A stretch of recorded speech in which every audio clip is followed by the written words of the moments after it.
ঢাকা বিশ্ববিদ্যালয়, জাহাঙ্গীরনগর বিশ্ববিদ্যালয়, চট্টগ্রাম বিশ্ববিদ্যালয়, শিবিরকে কি ভোট দেয় ছাত্ররা? সরি টু সে, এই তরুণদের দিয়ে দেশ পরিবর্তনের স্বপ্ন আমি দেখি। 3 দশক ঢাকা বিশ্ববিদ্যালয়ের শিবির নিষিদ্ধ ছিল। সেই শিবির ঢাকা বিশ্ববিদ্যালয়ের ডাকসুর ভিপি, ডাকসুতে আপনার বিজয়ী হয়, আর আমাদের ছাত্ররা ভোট দেয়। তাহলে আমরা কি বাংলাদেশে কোন দিকে নিয়ে যাচ্ছি? এখানে শিবির করলে তো মানে বাংলাদেশের আইনে কোনো অপরাধ কিংবা শিবির করা অপরাধ এরকম তো কোনো বিষয় না।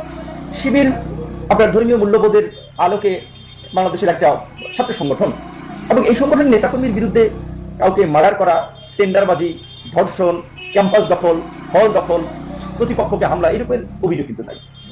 বলা চলে যে এখনকার এই পরিস্থিতিতে তো এখন এককভাবে ছাত্রলীগ যেভাবে একটা দুর্বৃত্তদের সংগঠনে পরিণত হয়েছে, সমস্ত ভিন্ন মতের ছাত্রদের উপরে অত্যাচার, নির্যাতন, হামলা মামলা চালাচ্ছে, শিবিরের বিরুদ্ধে তো এরকম অভিযোগ নেই। তাহলে শিবির কেন করতে পারবে না ছাত্ররা? কেন মানুষ শিবির করবে না? শিবির করলে সমস্যা কি? এরকম শিবির দেশে প্রয়োজন, কারণ এরা জাতির জন্য কাজ করে, এরা মানুষের জন্য কাজ করে।